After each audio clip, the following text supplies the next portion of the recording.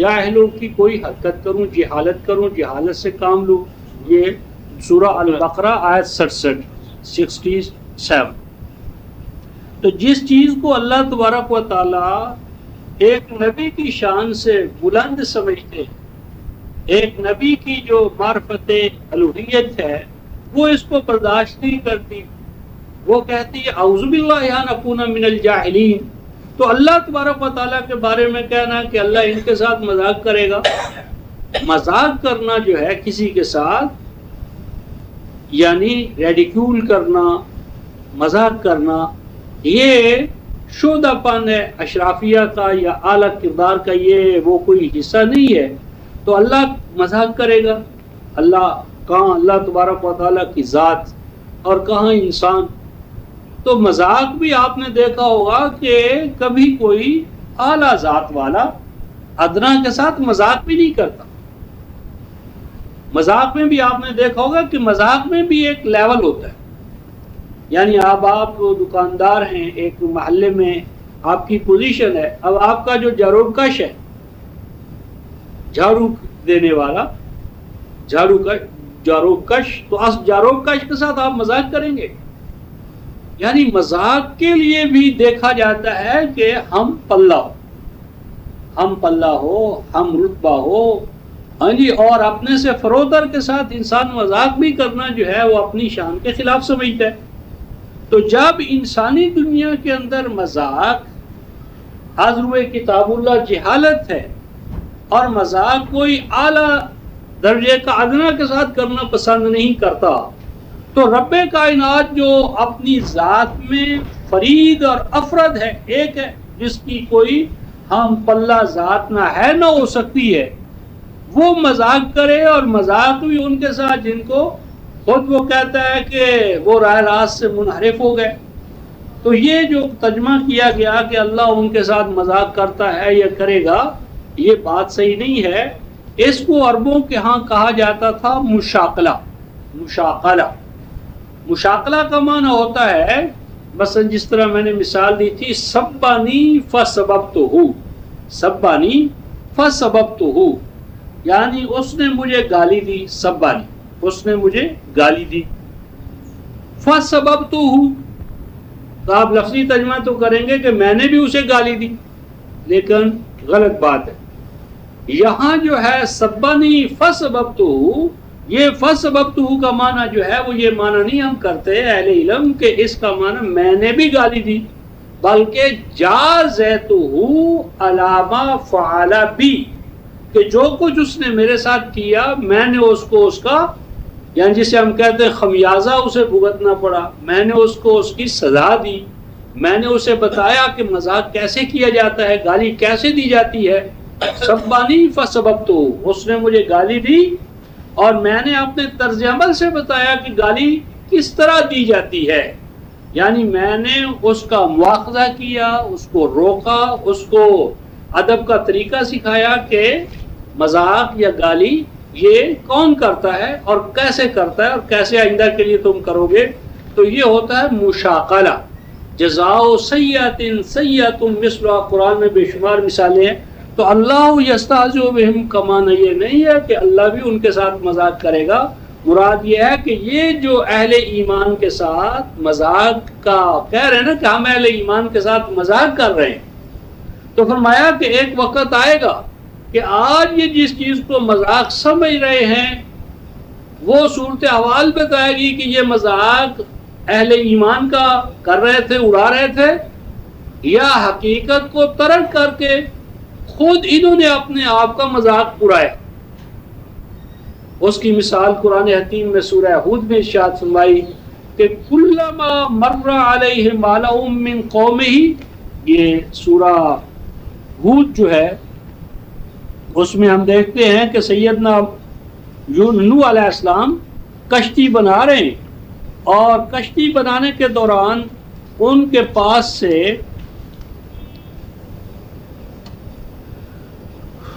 آیت 38 ہے، 11/38، وَيَصْنَعُ الْفُلْكَ، اور وہ سیدنا نوح علیہ السلام کشتی بنا رہے تھے. کلما مر علیہ ملأ من قومہ، ان کے پاس سے جب ان کی قوم کا کوئی گروہ، کوئی جماعت گزرتی تھی، ساخر منہ ہو، تو وہ اس سے مذاق کرتی تھی، وہ جماعت، گروہ، ٹولی، کہ دیکھو خشکی پر یہ کیا کرے گا، یہ جہاز یا کشتیاں ترائے گا، خشکی ہے، دور دور تک کہیں پانی کا نشان نظر نہیں آ رہا، اور یہ خشکی پار بر اعظم میں کشتی چلائے گا، تو یہ مذاق کرتے تھے۔ تو ارشاد فرمایا گیا قال ان تسخروا منا فانا نسخر منکم کما تسخرون، یہ الفاظ ہیں کہ اگر آج تم ہمارے ساتھ مذاق کر رہے ہو، قالا، اس نے کہا، ان تسخروا منا، اگر تم آج ہم سے مذاق کر رہے ہو، فانا نسخر منکم، تو ہم بھی تم سے مذاق کریں گے جیسا کہ تم آج ہمارے ساتھ مذاق کر رہے ہو۔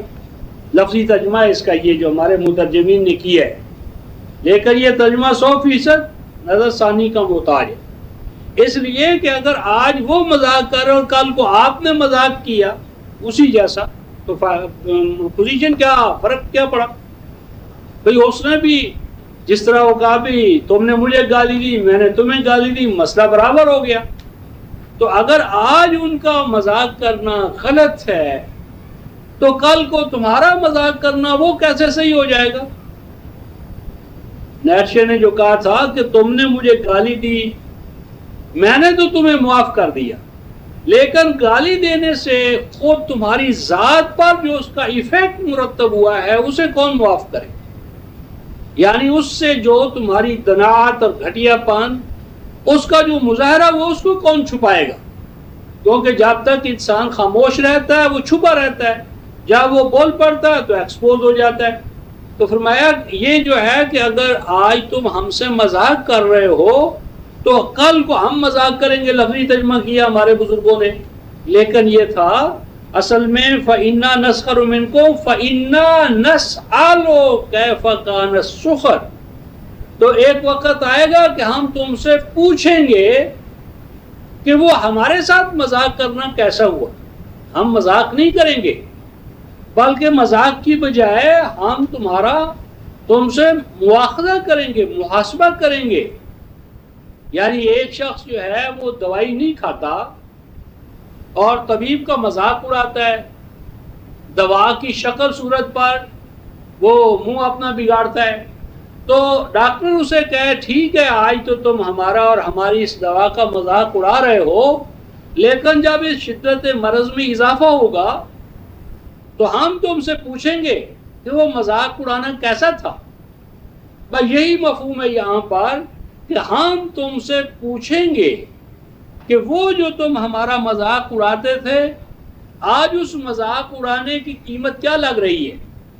اگر تم اسے حقیقت سمجھتے اور تم بھی کشتی بنا لیتے تو آج اس دوائی سے کیوں دو چار ہوتے؟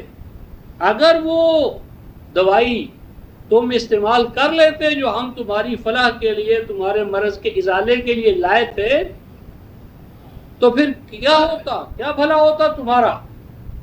اور یہی وہ کیفیت ہے جو انبیاء علیہ السلام کو، قوموں کو جب عذاب یا ان کی تباہی ہوتی ہے تو انبیاء علیہ السلام اس وقت کیا کرتے ہیں، ان کو مذاق نہیں سوچتا، مذاق کی بجائے ان کی جو کیفیت ہوتی ہے قرآن حکیم نے وہ ہمارے سامنے یوں بیان فرمائی ہے۔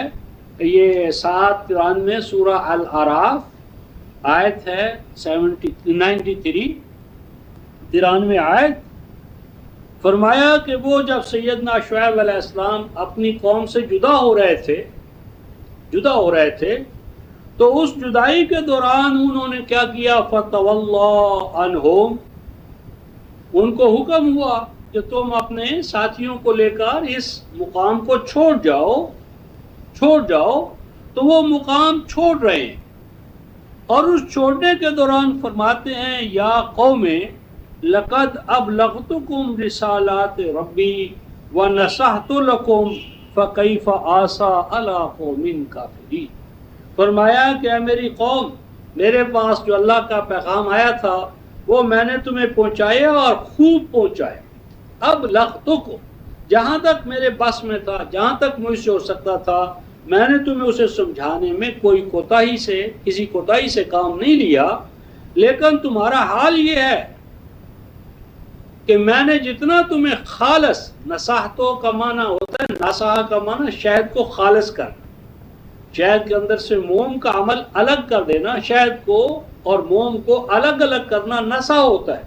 نصحت لکم، میں نے تمہیں اللہ کا کلام خالص انداز میں پیش کیا، لیکن تمہارا المیہ یہ ہے کہ تمہیں اللہ کا خالص کلام، اللہ کا خالص قول راس نہیں آتا. جب تک ملاوٹ نہ ہو، آمیزش نہ ہو، بزرگوں سے سنا گیا ہے، کتابوں میں آیا ہے، یوں منقول ہے، تو جب تک یہ انسانی اقوال اللہ کے کلام کے ساتھ موم کے طور پر شامل نہ کیے جائیں تو تمہیں کیا ہے، راس نہیں آتا خالص دین. فَكَيْفَ آسَى عَلَىٰ قَوْمٍ كَافِرِينَ، تو اب بتاؤ کہ تمہاری جو تباہی آ رہی ہے، آنے والی ہے، وہ تو آ کر رہے گی، لیکن بتاؤ میرا افسوس کرنا جو ہے وہ تمہیں آنے والی ہلاکت سے کیسے روک سکتا ہے. یعنی وہ جدا بھی ہو رہا ہوتا ہے رسول، لیکن مادر مہربان کی طرح، یعنی مادر مہربان کی طرح اسے نافرمان اولاد سے جس طرح اس کو اگر کوئی سزا دینا پڑتی ہے تو استاذ باپ سزا تو دیتا ہے، لیکن کوئی باپ استاذ نافرمان بیٹے کو سزا دے کر خوش نہیں ہوتا. اگر خوش ہوتا ہے تو اصل میں اس کا تعلق ابوت کا اور معلم کا صحیح نہیں، وہ اصل میں ابھی سودے بازی کر رہا ہے، تجارت پر آیا ہوا. تو باپ جس طرح رفقا محترم بیٹے کو سزا دے کر اس کے باوجود وہ تعصب میں ہوتا ہے کہ اس نالائق کو کیوں مجھے ایسا کرنا پڑا، کاش کہ یہ اپنی حالت بہتر بنا لیتا. تو جو عباد اللہ صالحین کی جو یہ گویا کہ رحمت روی کا، یہ رحمت شناسی کا جو رجحان ہے، تو اگر یہ ایک طرف رکھا جائے تو پھر ارحم الراحمین اللہ وہ اپنے بندوں کے ساتھ کس طرح یہ یعنی رویہ اختیار کر سکتا ہے کہ وہ مذاق کرے گا، جب ان کو عذاب دے گا، عذاب آئے گا تو بڑا وہ اس کیفیت میں. یہ تو سیڈسٹ کنسیپشن آف گاڈ، یہ یہودیت کا جو انتقام پرور اللہ تھا یہ اس کا مسئلہ بنا، وہی آ کر عیسائیت میں آیا، اور وہیں سے جدائزم سے یہی ذہنیت جو تھی وہ ہمارے اندر آ گئی، اور ہم نے اس کو بھی منوان لے لیا کہ بس وہ عذاب دیتا ہے اور عذاب دے کر بڑا خوش ہوتا ہے کہ میں نے بڑا وہ کر دیا. تو اس ضمن میں سورہ النساء جو ہے رفقائے محترم، اس میں آیت نمبر 142 میں اللہ تبارک و تعالی ارشاد فرماتے ہیں، یہ 142 نہیں 147 ارشاد فرمایا، ما یفعل اللہ بعذابکم، اے لوگو اللہ تمہیں عذاب دے گا تم سے مذاق کر کے، تم ہو کیا، انسان ہے کیا اللہ کے مقابلے میں، انسان کی کیا حیثیت ہے اللہ مالک الملک کے سامنے کہ اللہ اس کے ساتھ مذاق کرے. فرمایا کہ کیا بنتا ہے، کیا ملتا ہے اللہ کو تمہارے ساتھ مذاق کر کے، تمہیں عذاب میں مبتلا کر کے، اللہ کو کیا ملے گا. یہ تو انسان کا جذبہ ہے رفقائے محترم کہ وہ جب اپنے سامنے والے کو عذاب میں پاتا ہے بڑا خوش ہوتا ہے، اس کو کہتا ہے ٹھیک ہے مزہ آیا یا نہیں آیا. ما یفعل اللہ بعذابکم، اللہ تمہیں عذاب میں مبتلا کر کے، اللہ کا کیا کوئی رکا ہوا کارخانہ ہے جو چلتا ہے تمہارے عذاب سے. ان شکرتم وآمنتم وکان اللہ شاکرا علیما، فرمایا جو بھی عذاب تمہارے اوپر آتا ہے وہ کیوں آتا ہے کہ تم اللہ کی عطا کردہ نعمتوں کا، قوانین کا، حالات کا صحیح استعمال نہیں کرتے، اور تم اللہ سے، اس کے قوانین سے، کائنات سے عمل لینے کی بجائے تباہیاں اور بربادیاں اپنے لیے خریدتے ہو. وَكَانَ اللَّهُ شَاكِرًا عَلِيمًا، جبکہ اللہ تمہاری ایک ایک جو محنت ہے، جدوجہد ہے، چھوٹی ہو معمولی ہو، اس کو بھی نتیجہ خیز کرنے کے لیے ہر وقت اپنی کائناتی قوتوں کے ساتھ مصروف رہتا ہے تمہاری جدوجہد کو نتیجہ خیز کرنے کے لیے. تو اللہ یستہزئ بہم کا معنی یہ نہیں کہ اللہ ان کے ساتھ مذاق کرے گا، مراد یہ ہے کہ آج جو یہ اہل ایمان کے ساتھ مذاق کر رہے ہیں، جس رویے کو آج یہ مذاق سمجھ رہے ہیں، کل کے حالات بتائیں گے کہ ان کا یہ مذاق کرنا کیسا رہا، اس مذاق کا ان کو کیا بھگتان بھگتنا پڑا۔ اور آگے جو فرمایا وَيَمُدُّهُمْ فِي طُغْيَانِهِمْ يَعْمَهُونَ۔ اب رہا مسئلہ یہ کہ جس طرح برٹنر رسل نے ایک کتاب لکھی ہے why I am not Christian, میں عیسائی کیوں نہیں، اس کا پس منظر ہے، تو اس کے صفحہ 103 پر اس کا وہ جو کانٹربری کا وہ جو بہت بڑا پوپ یا پادری ہوتا ہے اس کے ساتھ اس کا مناظرہ ہے، اس میں اس نے سوال اٹھایا کہ اگر یہ کائنات اللہ کی بنائی ہوئی ہے تو اس میں ظلم کیوں ہے، اس میں ناانصافی کیوں ہے، اس میں ایسی باتیں کیوں ہیں کہ جو اس معیار سے ہٹی ہوئی ہیں۔ ایسا ہی ہے رفقائے محترم کہ جس طرح آپ ایک کمرہ امتحان دیکھتے ہیں مادی مثال میں، تو کمرہ امتحان میں ممتحن ہے، ممتحن ہے، اور کمرہ امتحان میں پنکھے چل رہے ہیں، پانی پلانے والے پانی پلا رہے ہیں، اور عین اسی دوران بچہ جو ہے جو زیر امتحان ہے وہ کیا کرتا ہے، ممتحن کو، انتظامیہ کو، گورنمنٹ کو گالیاں لکھتا ہے، یا پیپر جو شیٹ اسے ملی اس پر بڑی بری بگڑی ہوئی شکلیں بنانی شروع کر دیتا ہے، اور وہ انتظامیہ جو ہے نہ اس کا پانی بند کرتی ہے، نہ پنکھا بند کرتی ہے، نہ اس کے ہاتھوں کا آ کر روک لیتی ہے۔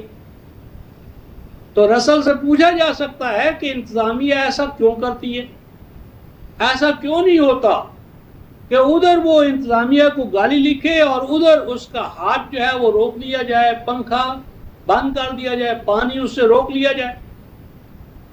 تو جس طرح رفقائے محترم اگر وہاں پر آزادی کو ہم سلب کر لیں تو پاس یا فیل ہونے کا دار و مدار ختم ہو جاتا ہے۔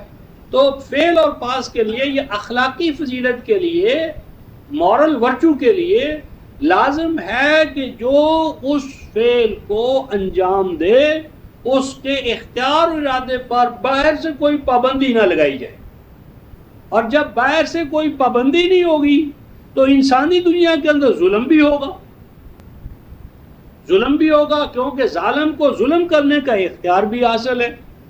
تو اس کا سدجواب اس طرح نہیں ہو سکتا کہ اللہ تبارک و تعالی انسان کو ظلم کرنے کی استعداد ہی سے محروم کر دے، کیونکہ اگر وہ استعداد ظلم سے محروم ہو جائے گا تو اس میں عدل کرنے کی استعداد بھی نہیں رہے گی، کیونکہ جہاں عدل کا امکان ہے وہیں ظلم کا امکان ہے۔ اگر ہم ظلم کے امکان کو روکیں گے عدل کا امکان بھی ختم ہو جائے گا۔ لہٰذا اس کا سدجواب اس طرح ہوگا کہ ایک ڈھانچہ ایسا ہونا چاہیے، باڈی ایسا ہونا چاہیے، انتظامیہ ایسی ہونی چاہیے کہ جو ہی وہ ان قوانین کو وائلیٹ کرے، توڑے، کہ جس سے دوسروں کے حقوق پر گویا کہ وہ برا اثر پڑتا ہے تو اس کا مواخذہ کیا جائے۔ اس کے لیے نظام خلافت ہے، اس کے لیے حکومت ہے، اس کے لیے قوانین پر عمل درآمد کرانے والی ایجنسیز اور ادارے ہیں۔ تو میری مراد ہے کہ اللہ یمدہم فی طغیانہم، فرمایا کہ ہم اللہ قادر و قیوم اللہ ایسا کبھی نہیں کرے گا کہ ادھر انہوں نے اللہ کے قانون کو توڑنے کی کوشش کی اور ادھر اللہ تعالیٰ ان کی صلاحیتوں کو، استعدادوں کو ختم کر دے۔ نہیں، اللہ ان کو آگے بڑھاتا ہے۔ یمدہم فی طغیانہم، اس کا ترجمہ بھی سمجھنا ہے۔ یمدہم فی طغیانہم کا معنی کرتے ہیں کہ اللہ ان کو ان کی نافرمانی میں بڑھاتا چلا جاتا ہے۔ یہ غلط ترجمہ ہے۔ اللہ کسی کو نافرمانی میں نہیں بڑھاتا، بلکہ یہاں یمدو ہے کہ اللہ ان کی نافرمانی کرنے پر قدغن نہیں لگا، یعنی بڑھتے تو وہ اپنے حوالے سے ہیں۔ اللہ تبارک و تعالیٰ کا ایسا نظام نہیں ہے کہ اگر کوئی نافرمانی کرنا چاہے تو نافرمانی کے لیے جو ہاتھ کی حرکت ہے، پاؤں کی جو حرکت ہے، دماغ کا جو فعل ہے، اور اسی طرح خارجی کائنات کے اندر جو اشیاء ہیں، کائناتی قوانین ہیں، کائناتی قوتیں ہیں، وہ اس کے ساتھ ڈس اوبے ہو جائیں، اس کا حکم نہ مانے، اس کی بات نہ مانے، نہیں، اللہ کا یہ قانون نہیں ہے۔ اگر ہم کائناتی قوتوں سے اور خود اپنے نظام جسمانی سے منفی کام لینا چاہیں گے تو اللہ تعالیٰ کا یہ قانون نہیں ہے کہ وہ منفی کاموں میں، تخریبی کاموں میں، شر کے کاموں میں اللہ کی قوتیں جو ہیں، کائناتی قوتیں یا جسمانی قوتیں، وہ ہمارے ساتھ تعاون نہ کریں. نہیں، کلن نمد ہؤلاء وہؤلاء من عطاء ربک وما کان عطاء ربک محظورا. 17/19. کلن نمد ہؤلاء وہؤلاء من عطاء ربک. فرمایا کہ یہ کفر کے راستے پر چلنے والے ہوں یا ایمان کے راستے پر چلنے والے ہوں، کفر اور ایمان کے راستے میں ہم ایسا نہیں کریں گے کہ اگر کوئی کام کفر والا کر رہا ہے تو اس کا نتیجہ برآمد نہ ہو، یا ایمان والا جو کام کر رہا ہے جدوجہد ایمان والوں کی ہو یا کفر والوں کی ہو، وہ جدوجہد نتیجہ خیز ہو کر رہے گی. اس میں ایمان اور کفر کی بنیاد پر کسی کی جدوجہد کو ہم نتائج و ثمرات کے حوالے سے اٹھا نہیں رکھتے، موقوف نہیں کرتے. وہ دونوں کو ہم اس کا ریوارڈ جو ہے، بدلہ جو ہے، نتیجہ جو ہے وہ ہم پیدا کر کے رہتے ہیں. اور آگے جو فرمایا یعمہون، یہ عین میم ہے، آمہا، اور دوسرا ہے آمایا. آمایا، عین میم یا ہو آمایا، تو یہ کہتے ہیں جو ہمارا ویژن ہے فزیکل، یعنی طبی بصارت جو ہے، آنکھوں کے اندر جو دیکھنے کی استعداد ہے، اس استعداد کا نہ ہونا یا زائل ہو جانا ناکافی ہے. اگر خارج کے اندر روشنی نہ ہو، لائٹ نہ ہو، بیرونی روشنی، آنکھیں تو ٹھیک ہیں لیکن خارج میں روشنی نہیں ہے، یا خارج کے اندر روشنی بھی ہے لیکن انسان کا جو دل، دماغ جسے ہم کہتے ہیں مائنڈ جو ہے وہ حاضر نہیں ہے، یعنی انسان کا دماغ جو ہے، برین جو ہے وہ آؤٹ ہے، وہ ان آرڈر نہیں ہے. آنکھیں بھی ہیں، روشنی بھی ہے. تو یہ جو برین کا ڈیریل ہونا ہے، پٹری سے اترنا ہے، اس کو کہتے ہیں عربی زبان میں آماہا. یعنی اس کی جو اما کے بعد ہا ہے، ہا، اس کو آپ ہدایت کے حوالے سے لے سکتے ہیں، یعنی عمل ہدایہ، یعنی جو اندر کی جو روشنی ہے، دماغ کا جو فیصلہ کن انداز میں ہونا ہے، اس کا آرڈر جو ہے وہ ڈس آرڈر بن جائے، اس کی ارینجمنٹ جو ہے، نظم و نسق جو ہے، ترتیب و تنظیم جو ہے وہ اپنے مقام پر نہ رہے.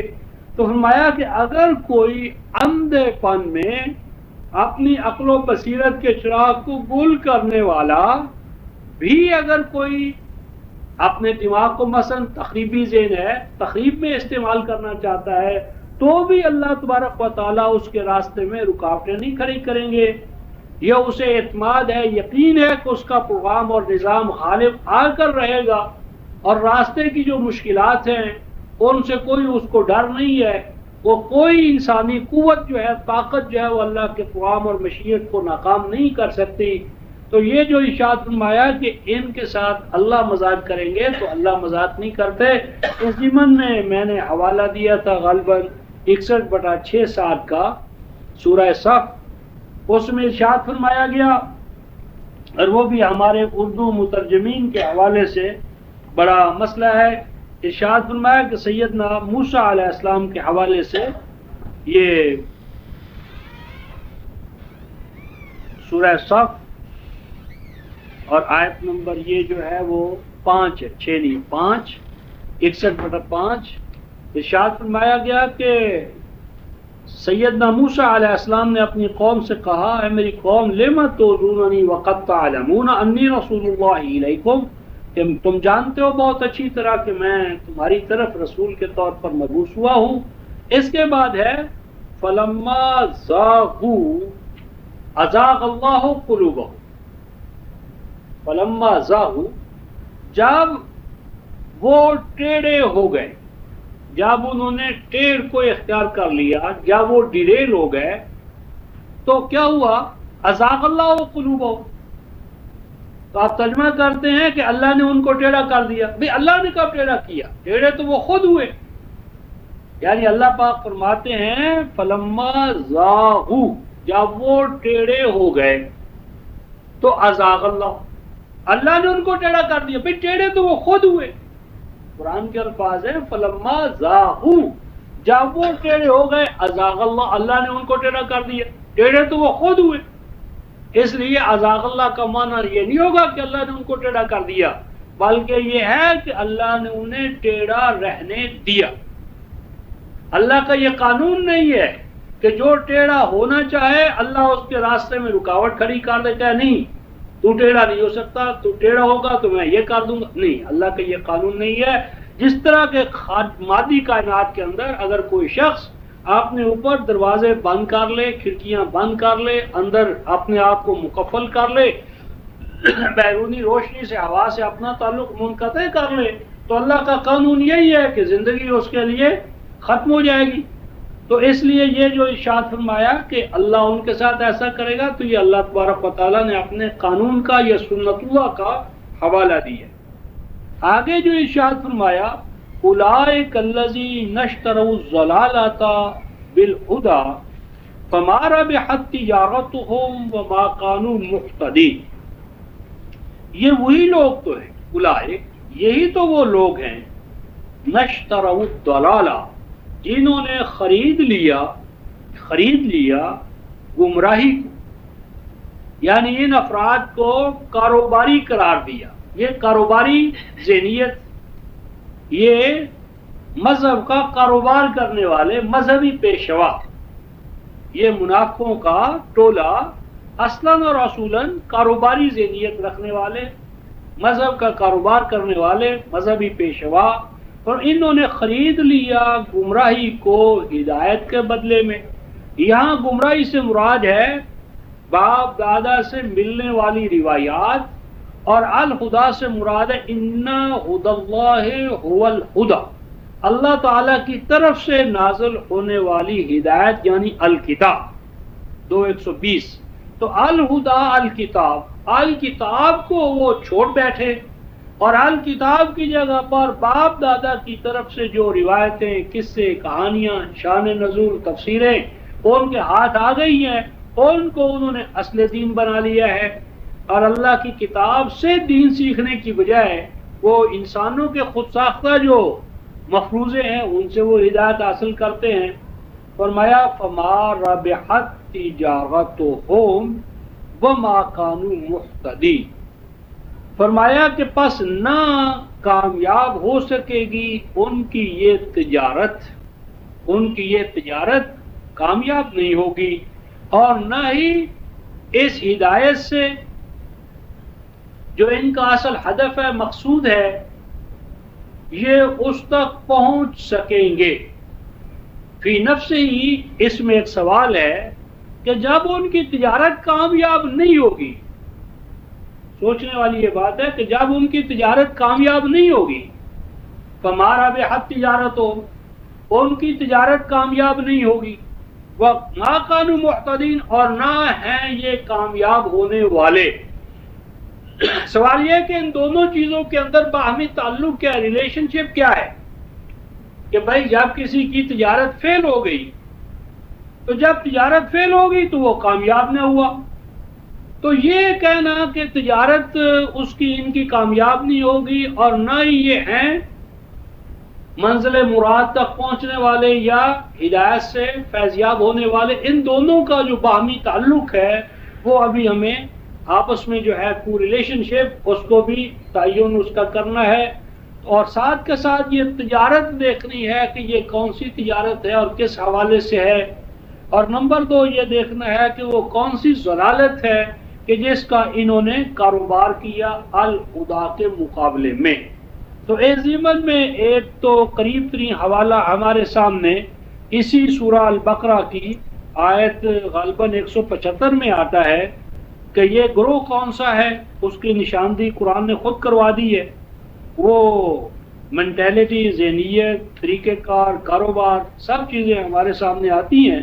یہ سورہ البقرہ ہی ہے، اور ان کا بیان شروع ہوتا ہے آیت 174 سے، اور پورا ان پر جو فتویٰ لگے گا وہ آیت 175 76 یہ پورا جو کردار ہے بما اپنی انسٹیٹیوشن کے وہ ہمارے سامنے آ جاتا ہے۔ ارشاد فرمایا گیا ان الذین یکتمون ما انزل اللہ من الکتاب، وہ لوگ کہ جو چھپاتے ہیں کتمان جسے کہتے ہیں۔ کتمان ایک تو یہ ہے رفقائے محترم کہ آیات اللہ جو ہیں کتاب اللہ اس کو سامنے ہی نہ لایا جائے، غلافوں میں بند کر کے رکھا جائے، یہ بھی کتمان ہے۔ اور یہ بھی کتمان ہے کہ کتاب اللہ کے الفاظ تو سامنے لائے جائیں، اس کے معنی مقاصد اور طریقہ کار جو ہے اس کو سامنے نہ لائے جائے، یہ بھی کتمان ہے۔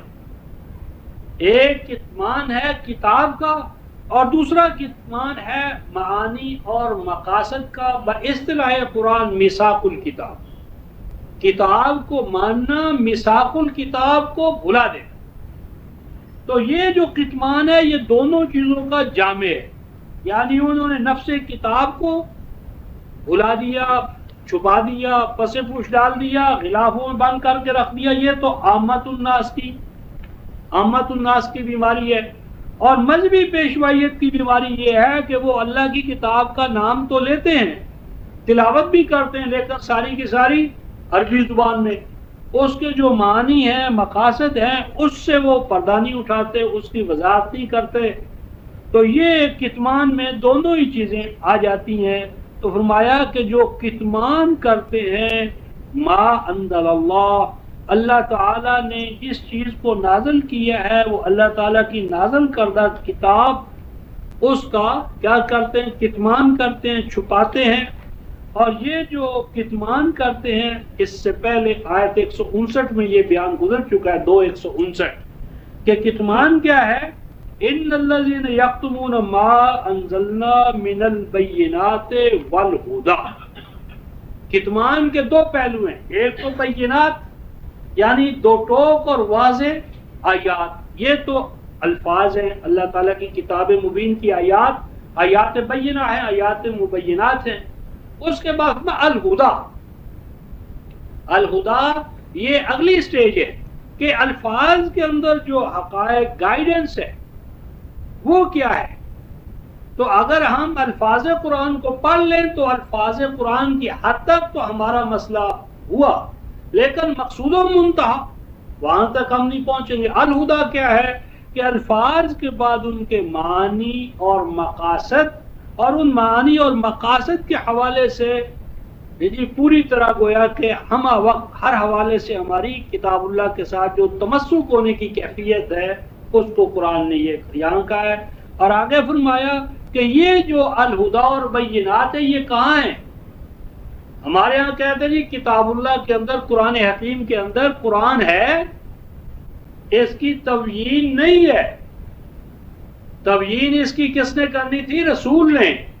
اور رسول نے وہ تبیین کہاں کی ہے؟ سیاستہ میں، سیاربہ میں۔ قرآن میں میاں قرآن ہے، تبیین القرآن نہیں ہے۔ قرآن میں تبیین القرآن نہیں ہے۔ قرآن کہتا ہے، یہ 100% دعویٰ غلط ہے، 2:159 کا مقام پڑھیں، من بعد ما بیناہ للناس، ہم اپنی کتاب ہی نازل نہیں کر رہے بلکہ کتاب کے ساتھ کتاب کی جو تبیین ہے اسے بھی نازل کر رہے ہیں، بیان کر رہے ہیں۔ اور یہ بیان ہمارا کہاں ہے؟ فی الکتاب، یہ الکتاب کے اندر ہے۔ تبیین الکتاب کتاب کے اندر ہے، کتاب سے باہر نہیں۔ فرمایا کہ ہم یہ اپنی کتاب کی تبیین تمہارے لیے کر رہے ہیں، اور یہ اس لیے کر رہے ہیں تاکہ تم عقل سے کام لے سکو۔ یہ 2:242 میں ارشاد فرمایا، کذالک یبین اللہ لکم آیاتہ لعلکم تعقلون، کہ ایسا ہو سکتا ہے کہ کتاب تو اللہ کی ہو اور اللہ کی کتاب میں تبیین اس کی ہو ہی نہ، نہیں۔ من بعد ما بیناہ للناس، ہم اپنی کتاب کی تبیین الکتاب کے اندر، کتاب سے باہر نہیں جانا تبیین الکتاب کے لیے۔ من بعد ما بیناہ للناس فی الکتاب، ہم اپنی کتاب کی تبیین کتاب کے اندر کر رہے ہیں، اور یہ ہمیں آج ملتی کیوں نہیں رفقا محترم کتاب کی تبیین کتاب کے اندر؟ اس لیے کہ ہم نے 242 کی روح سے اپنے عقل و شعور پر تو تالے ڈال لیے، کتاب اللہ کا تدبر اور تفہیم کے حوالے سے تو مطالعہ بند کر دیا ہے۔ تو کیا فرمایا؟ کذالک یبین اللہ لکم آیاتہ، 242 کہ ہم خود اپنی آیات کو تمہارے سامنے کھول کھول کر ان کی تبیین کر رہے ہیں۔ کیوں کر رہے ہیں؟ لعلکم تعقلون، تاکہ تمہیں عقل مند بنائیں، عقل مند بنو۔ تو جب ہم اللہ کی تبیین کو اللہ کی کتاب سے نہیں سیکھیں گے، نہیں معلوم کریں گے، ہم احمق ہیں، بیوقوف ہیں، گدھے ہیں، اور گدھوں کی طرح ہماری عقل، سیرت، کردار، اور پھر جو تھوڑا سا ہوگا وہ ہمیں بیوقوفوں کی طرح جس طرح وہ کیا جاتا ہے وہ سب کچھ ہمارے ساتھ کرے گا۔ تو من بعد ما بیناہ للناس فی الکتاب، ہماری تبیین کہاں ہے؟ الکتاب کے اندر ہے۔ اور جو کہتے نہیں الکتاب کی تبیین اللہ کی کتاب میں نہیں ہے، وہ کون ہے؟ اولئک یلعنہم اللہ، اللہ کہتا ہے وہ عالم نہیں، اگر عالم ہے بھی تو وہ ملعون ہے۔ اولئک ایسے افراد جو کہتے ہیں اللہ کی کتاب میں اللہ کی کتاب کی تبیین نہیں ہے، میں نہیں کہتا رفقائے محترم، 2:159 کا الفاظ ہیں، اولئک یلعنہم اللہ، اللہ کی نظر میں ایسا عالم ملعون ہے، وَيَلْعَنُهُمُ اللَّائِنُونَ، اور اللہ کے بندے بھی ایسے ملعونوں کو، ملعون طرح جانور ان کو نقصان پہنچائیں گے۔ تو ہم وہاں ایک جھوٹا فالس کرو جسے کہتے ہیں وہ گاڑ دیتے، تو اس کو دیکھ کر جانور پرندے نقصان نہیں پہنچاتے فصل کو، اس ڈھانچے کو جو ڈراؤنا سا کھڑا کر دیا جاتا ہے اس کو کیا کہتے ہیں؟ الغراب اللعین، الغراب اللعین، یعنی وہ ڈھانچہ جو لعنت کر رہا ہے۔ تو ڈھانچے نے کیا لعنت کرنی ہے؟ یعنی اس کو دیکھ کر وہ جانور کیا کرتے ہیں، پرندے کیا کرتے ہیں؟ اس چیز کے پاس نہیں آ پاتے جس میں ان کے لیے سامان نشو و نما ہے۔ بس یہ رویہ اختیار کر کے کہ اللہ کی کتاب میں تبیین نہیں ہے، آپ یہ اللہ کی کتاب سے ایسے ہی الگ رہ گئے جس طرح پکی ہوئی فصل سے، پھلوں سے طوطے اس رویے کی وجہ سے جو خارج میں ڈھانچے کی شکل میں ہے محروم ہو۔ بس ان کا یہ خوفناک، ڈراؤنا، قابل مذمت رویہ کہ اللہ کی کتاب کی تبیین اللہ کی کتاب میں نہیں ہے، یہ اس ڈھانچے کی، ڈراؤنے ڈھانچے کی طرح باغات سے محروم کیے جا رہے۔ اور اب رہا مسئلہ یہ کہ آخرت میں کچھ بھی ہیں لیکن جنت میں تو ہمارا ہی مقام ہوگا۔ انہوں نے فرمایا کہ نہیں، ان کا جنت کا مقام نہیں ہے، اولئک، یہ تو وہ لوگ ہیں کہ ان کے لیے لا یکلمہم اللہ، اللہ تو ان سے کلام بھی نہیں کرے گا، ولا یزکیہم ولہم عذاب علیم، ہاں اگر توبہ کر لیں، الا الذین تابوا واصلحوا وبینوا فاولئک اتوب علیہم وانا التواب الرحیم۔ اور انہی کے حوالے سے ہمارے سامنے یہ آیت 175 ہے کہ ان الذین، وہ لوگ، یکتمون ما انزل اللہ، جو اللہ کے نازل کردہ الکتاب کو، اس کی تبیین کو چھپاتے ہیں۔ اور آگے کیا فرمایا؟ وَيَشْتَرُونَ بِهِ ثَمَنًا قَلِيلًا، اللہ کی کتاب کی تبیین جو موجود فی الکتاب ہے اسے سامنے نہیں لاتے۔ کیوں سامنے نہیں لاتے؟ کہ اگر اللہ کی تبیین، اللہ کی کتاب کی تبیین لوگوں میں آ گئی تو لازمی بات ہے پھر یہ ان کا ناقص مال جو ہے، بھی جو دوسرے درجے کا جو سامان ہے وہ کون خریدے گا؟ اگر خالص چیز آ جائے تو نقل کون خریدے گا؟ جال کون خریدے گا؟ فرمایا کہ ان کاروباریوں نے وہ جو سیکنڈ درجے کا مال ہے وہ بیچنا ہے، اللہ کی کتاب کی موجودگی میں وہ مال بیچا نہیں جا سکتا، کیونکہ اللہ کا دین اللہ کی کتاب میں آ جائے گا تو پوچھیں گے میاں سند دو۔ اللہ کی کتاب، اللہ کی کتاب تو ذخاوت کے حوالے سے ہماری جیب میں آ جائے، وہ کیا مقام ہوگا کہ ہر امت کا فرد اپنا امام اپنے پاس رکھتا ہو۔ اللہ کا امام القرآن ہماری جیب میں، دل میں، دماغ میں، ادھر کوئی سوال اٹھا، ادھر ہم نے اللہ کی کتاب سے جواب پوچھ لیے. تو ایسی امت کو کون بدرا کر سکتا ہے؟ لیکن جب اس کے برعکس مسئلہ ہو جائے گا، بزرگوں سے سنا ہے، کتابوں میں آیا ہے، روایات میں یوں منقول ہے، اب نہ آپ کے سامنے وہ روایات والے، نہ وہ بزرگ، نہ نقل کرنے والے نقال، ان نقالوں میں سے کوئی بھی نہیں ہے. اس سے ہم جا کر پوچھیں گے. نتیجہ یہ ہے کہ ایک شخص نے لکھا ہے کہ یحییٰ ابن معین اور احمد بن حنبل وہ گئے دمشق. تو وائل جو تھا وہ جو قصہ بھی بیان کرتا تھا آخر میں کہتا تھا صاحب میں نے یہ بات یحییٰ ابن معین سے سنی ہے، اور یحییٰ معین سامنے بیٹھا ہوا ہے. وہ کہتا یار اس نے مجھ سے تو سنا ہی نہیں کبھی، میں تو ملا ہی نہیں اس کو، میں نہیں اس کو جانتا. تو جب بعض وہ ختم کر کے حجرہ شریف میں پہنچا تو یحییٰ ابن معین نے کہا میں یحییٰ ابن معین ہوں اور یہ احمد بن حنبل ہے، تم بتاؤ کب تم ہم سے ملے ہو؟ یہ سارے قصے کہانیاں تو ہم سے بیان کر رہے ہو، تو تمہاری کہاں ملاقات ہوئی؟ اس نے کہا بات یہ ہے کہ جب میں یہ روایات بیان کرتا تھا تو کبھی کبھی مجھے خود شک پڑتا تھا کہ یہ یحییٰ ابن معین ہے کوئی پاگل آدمی، کوئی زیادہ مستند تو نہیں ہے، میں اس کا نام لے دیتا ہوں. آج مجھے یقین آ گیا. انہوں نے کہا جی وہ کیسے؟ کہہ لے بھائی ہمارے کشکول میں 70 تو یحییٰ ابن معین ہے اور 70 احمد بن حنبل ہے، تم ان میں سے کوئی ایک ہی ہو سکتے ہو نا. تم اپنا عطا پتہ بتاؤ، ولدیت بتاؤ، پھر ہم کمپیئر کریں گے. تم نہیں ہوگے تو وہ کوئی اور یحییٰ ابن معین ہوگا. ابھی علامہ تمنا عمادی صاحب کی کتاب جو جمع القرآن آئی ہے اس میں آپ نے دیکھا ہوگا کہ ابراہیم بن یسار، بخاری نے اپنی کتاب میں جو ان کی جمع قرآن میں حدیث نقل کی ہے، تو اب آن ابراہیم کہا اور آگے والد کا نام نہیں بتایا، ابراہیم المروزی، ابراہیم فلاں، لیکن اس کا باپ کون؟ کیونکہ اس باپ کے بھی حوالے سے 30 الگ الگ شیخ ہیں بخاری کے. اب اگر وہ بیان کر دے کہ یہ یسار تھا اور وہ قاضی تھا، مسئلہ ختم ہوتا ہے. تو میری مراد یہ تھی رفقۂ محترم کہ جب ان چکروں کے اندر انسان کو ڈال دیا جائے تو ساری زندگی وہ تبیین کتاب کے لیے بخاری کے پاس گیا، قرآن تو مشکل بقول ان کے سمجھ میں نہیں آتا، اب چلے بخاری کے پاس. اور بخاری رفقۂ محترم اس کا جو ترجمۃ الباب ہوتا ہے، اس کا جو عنوان اور آگے حدیث، اس کے ریلیشن شپ کو معلوم کرنے کے لیے موٹی موٹی کتابیں، اور ایک بخاری کی شرح جو ہے 70 جلدوں میں ہے، عینی، عسقلانی، فتح الباری، اور ایک ایک جلد 1000 صفحے پر مشتمل ہے، وہ بھی بڑے سائز کا. اب آپ نے کہا قرآن مشکل، کہاں چلیں؟ بخاری کے پاس. پتہ چلا بخاری قرآن سے بھی مشکل. اب اس کے لیے ہم نے عینی، فتح الباری، فیض الجاری، وہ ساری لے لی.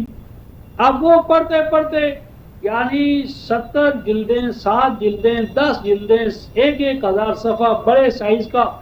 اور ابھی تو ایک ہی 6 میں سے ایک ہی ہوئی ہے نا. پھر ہم مسلم کے پاس آئیں گے، اس کی شرح. پھر ہم ابن ماجہ کے پاس آئیں گے، اس کی 10 جلدیں ہیں. پھر ترمذی کے پاس آئیں گے، اس کی آگے جلدیں ہیں. پھر کیا ہوگا؟ نسائی کے پاس آئیں گے، اس کی بھی آگے پھر جلدیں ہیں. پھر ابو داؤد میں آئیں گے، ان کی بھی شروع ہے. تو آپ دیکھیں گے کہ آپ کی میری زندگی ختم ہو جائے گی، اور رسول کے نام پر جو تبیین آئی ہے وہ ختم نہیں ہوگی. اور یہ سب کچھ بھی کر لیا تو ابھی اہل سنت کا کھاتا پورا ہوا ہے. اہل البیت والے کہتے ہیں یہ تو ہیں ہی جعلی، ہم تو ان کو مانتے ہی نہیں ہیں. ہم تو کہتے ہیں وہ روایتی باطل ہے جس میں کہ ابو ہریرہ اور عائشہ کا نام آ جائے. ہم تو اہل بیت کو مانتے ہیں. سیاہ اربع کے پاس آؤ. اب نئے سرے سے چلو، کہاں سے کہاں پہنچے. اور پھر ماننے والے جو ہیں، ابھی ہمارے پاس وہ صلاۃ المسلمین مسعود بیاسی صاحب کی، تو وہ مقدمے میں لکھتے ہیں کہ فلاں فلاں حدیث سے جو میں نے استنباط کیا تھا وہ کیا ہے؟ وہ جعلی ہے، وہ ضعیف ہے. اب میں اس کو ترک کرتا ہوں. اللہ کے بندو، کل 5-10 سال کے بعد پتہ چلے گا کہ یہ بھی ضعیف تھی. تو ہم تو پھر ساری عمر یقین اور اعتماد کے ساتھ کچھ نہیں کہہ سکتے. تو یقین اور اعتماد کی اس کتاب کے پاس کیوں نہ آئے جس کا پہلے ہی قدم پر دعویٰ ہو ذالک الکتاب لا ریب، کہ اس کے اندر کوئی ریب والی بات ہے ہی نہیں. اور اگر ان سیاستہ سے ہم پوچھیں کہ ان میں سے کسی کا دعویٰ ہو کہ مجھے محمد رسول اللہ پر اللہ نے نازل کیا، دور کی بات ہے، یہی دعویٰ ہو کہ مجھے محمد رسول اللہ نے لکھا ہے، یہی دعویٰ کہ لکھوایا ہے، نہ اللہ کی طرف سے ہونے کا دعویٰ، نہ محمد صلی اللہ علیہ وسلم کی طرف سے ہونے کا دعویٰ، نہ ان کے ہاتھ سے لکھا ہوا ہونے کا دعویٰ، نہ یہ دعویٰ کہ ہمیں لکھوایا ہے. لکھوایا ہو یہ بھی دعویٰ نہیں ہے. ان فلاں ان فلاں ان فلاں. تو یہ ان فلاں ان فلاں کے اندر جو ہمیں الجھایا گیا، کیوں الجھایا گیا؟ اس لیے الجھایا گیا کہ نشترب الضلالۃ بالہدی، کلیئر کٹ دو ٹوک جو اللہ کی تبیین تھی اللہ کی کتاب میں، اس سے ہمیں الگ کر دیا گیا. اب ہم چکروں میں پڑ گئے. والعذاب بالمغفرہ. ہمارے جیلم میں محدث ہوتے تھے، انتقال ہو گیا، عبد الغفور، علامہ عبد الغفور. تو ان سے ملاقات ہوئی. میں بات بات پر وہ آیت ان کے سامنے پیش کرتا تھا. وہ بڑے ذرا پریشان سے ہوئے. مجھے کہتے ہیں کیسا آپ آیات پیش نہ کیا کریں کیونکہ لوگ بیٹھے ہوئے ہیں تو سکی ہوتی ہے کہ دیکھو جی سائل نے تو اتنی آیات پڑھی سوال میں اور میں نے ایک آیت میں بھی جواب دیا تو ایک آیت بھی نہیں پڑھی، تو یہ صحیح نہیں ہے. بس آپ سوال کر دیا کریں، آیت بس زیادہ زیادہ ایک.